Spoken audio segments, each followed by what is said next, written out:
I often found that our focus was so heavily on the space and the light and the form that we tended not to really think too much about what happens after the building is built and what is the contribution that comes from the people after a place is ready. And talk about the places which become a very integral part of our lives at IIM for 2 years.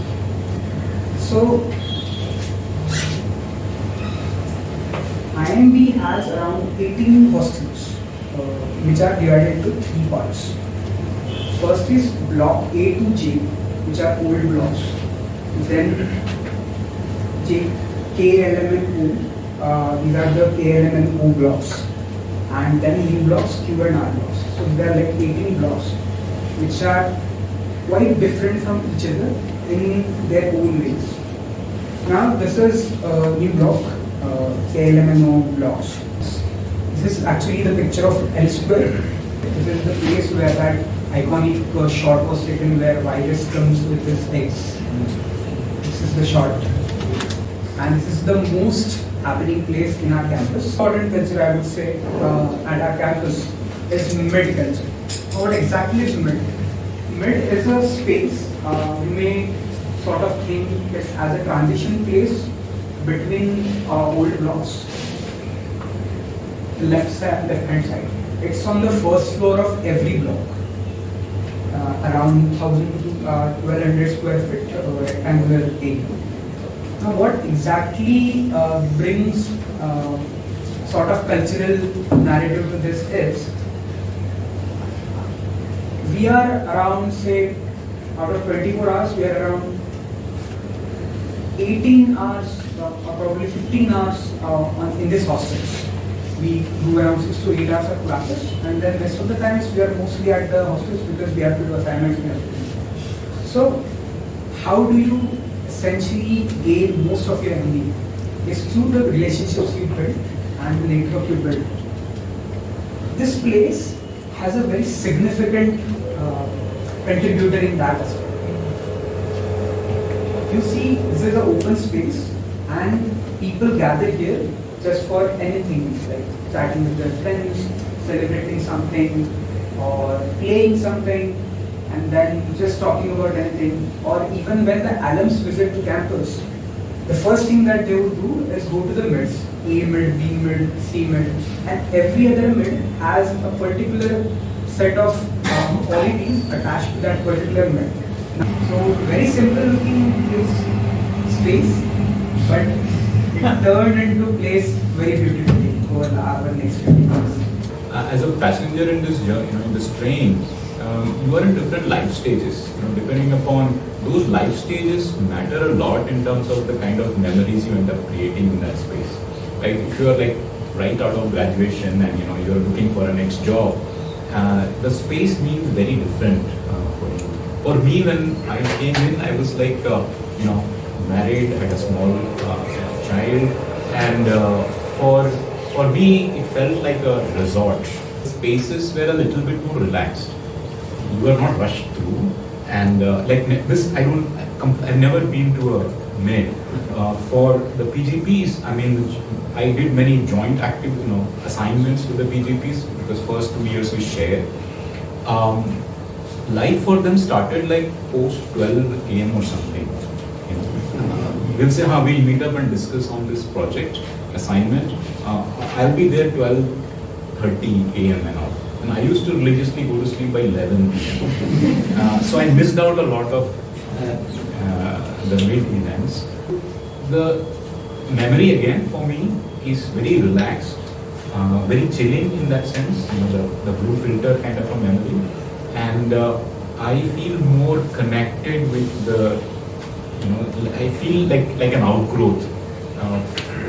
And Doshi's campus has that thing, like Kiran was talking about. You don't know when the nature stops and the build space starts. Design is a dialogue. As architect, we conceive, and as onlooker, they perceive. So it's that idea, and we conceive through the tools of space making, organization pattern, siting and location, form and mark, all those principles, including the physical elements. What is the role of window? Why does it open to that? But I want to simply add that what is being said is, which is what we need to consider as to complete that architecture, that nature is an equal space maker. And there are 6 natural spatial elements. The light, like I said, that morning, afternoon, evening, one season to the other. Physical reality doesn't change, but interactivity with nature, every moment it's unique. Second, the water or vegetation, let's say the other one. Water is the third one, and its own attributes, tranquil water, and you can meditate, versus sound, it's something, flowing water can guide. So these are potential human responsive kind of constructs, so to say. Vegetation, it keeps changing season-wise. People remember bougainvillea. And again, mind you, if it was just a garden, how much of that would have been, there are enough gardens in Bangalore, but against that spatiality, the fact that there is this hard stone backdrop, in that, now bougainvillea also, it's like diamond shown on that velvet, not on another golden plate, So I think even that adds to that value of each other enhancing and reinforcing. Okay. Because of that spatiality, the kind of sense of space, in that you can do informal things, So these are the kind of states. So just to complete that list, then there is this landform, wind, of course, with aroma, to feeling breeze, that's why you sit there and all, and people and activity. So these are also the ones, once you define that classroom, the school is learning beyond classroom, then classroom design doesn't matter. How would a child come, inspire, spend these times here, interpersonal relationships and things. So the mid is never the term that is even on a drawing board. That's something that they invented, that this was an in-between space, transition space and whatnot.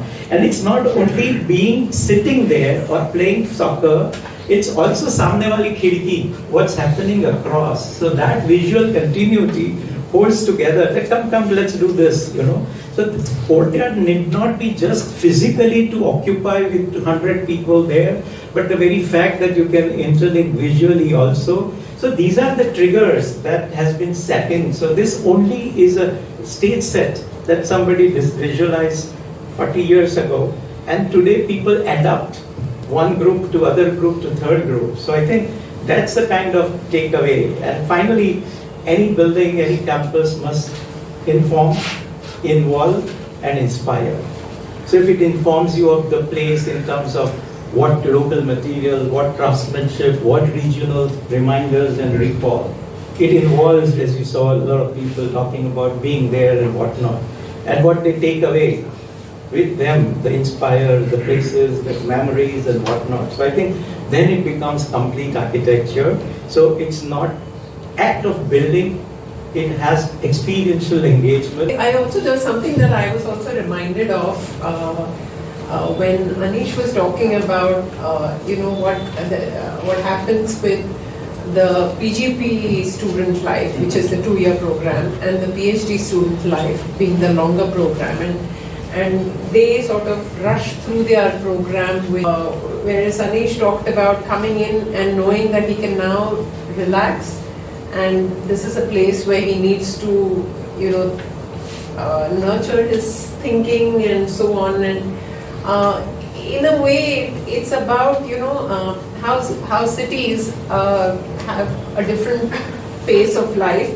For example, Goa, you say it's a laid-back place, right? But Bombay, you would never say is laid back, right? Bombay has a very different pace of life. Why? Because maybe because it's an economic, a financial capital, and people in Bombay often say, "Bilkul time nahi hai," and Bombay mein it's like time is money, right? So there's this very interesting book called The Geography of Time by Robert Levine, and he talks about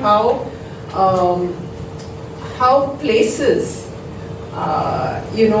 vary based on how people within these places have valued their time, what they give importance to, and how things just stretch out.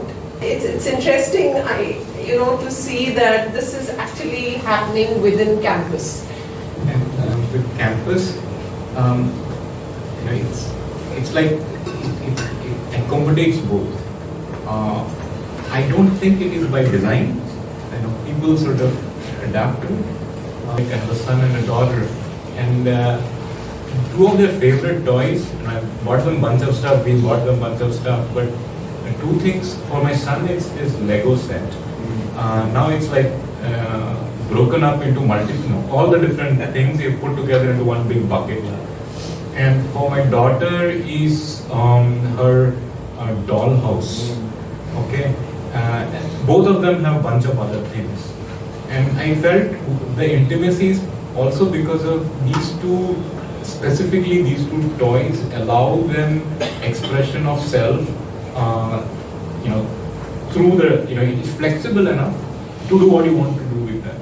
And I feel the genius of a good architectural space is that it accommodates possibilities, both pace and laid back accommodation. I guess that is something. Absolutely. I think it's fitting homage to the architect, where it's excellence or conceived probability. His way of working, how do you come close to visualizing its life after creation? And Mr. Doshi's trait, two things that probably give him that perception. One, working with model, and Doshi always worked with model maker. So the tool of architecture, not geometric coordination, that it's 3 times this and it's 9 meter, but being there, and the closest thing that you get is looking at it from either. And the other thing he used to do was to make that miniature style painting to project the life. For example, the Jaipur once, and it was never, but it was saying that okay, there'll be camel also going on a street. The interface is like that. The courtyard is where children would be playing. Terraces where people are sleeping. So it was visualizing the life, not the architect. Didn't highlight the building, per se. So I think both were the kind of tools that gave an idea of how would it be lived in, So coming to the IIM campus, we did interview a faculty, and some of them wanted to actually talk about the residential part. Over the years, like I said, although the book came out at the Golden Jubilee celebration, that Baneghatta Road campus is 40 years old, because 10 years it was Langford Road. So over those 4 decades, the housing also has seen a lot of additions. So which means that there has been phase-wise development. There are different house types. Many of the house types were done in the early years by Kanvinde and Doshi. But there are also new house types which were done by Sanjay Mohe and Medappa. So you see a lot of variety in the house types itself. The later ones were not stone construction. I would say that what the faculty talked about when we interviewed, again, like the main building, main campus, the faculty invariably talked about how when they wake up in the morning they can hear the birds. But as Yatin said, that you have to enable this, right? As architects, you do enable this. So in the what they do talk about in the old house type, which is commonly called D type, there, if you join IIMB as you make your entry there as a assistant professor, you are given the D type. That's your first house type that you enter. When you enter D type, it's just a long house which there's a living room at the start, and there's a small courtyard, and then 2 small bedrooms at the end, and there's a veranda at the beginning, and there's a little back veranda, and this little courtyard. Now, definitely the house typology has had a role to play in how the people who have lived in them experience nature. Because if it weren't for this courtyard, if it weren't for this front veranda and back veranda, that interface with nature would probably have been different. You know, it's not about. So they have in the interviews they have talked about being able to sit in their living rooms and watch the squirrels. I think so that's also the reason why we wanted this book to have a lot of stories from people, because we feel that it's not.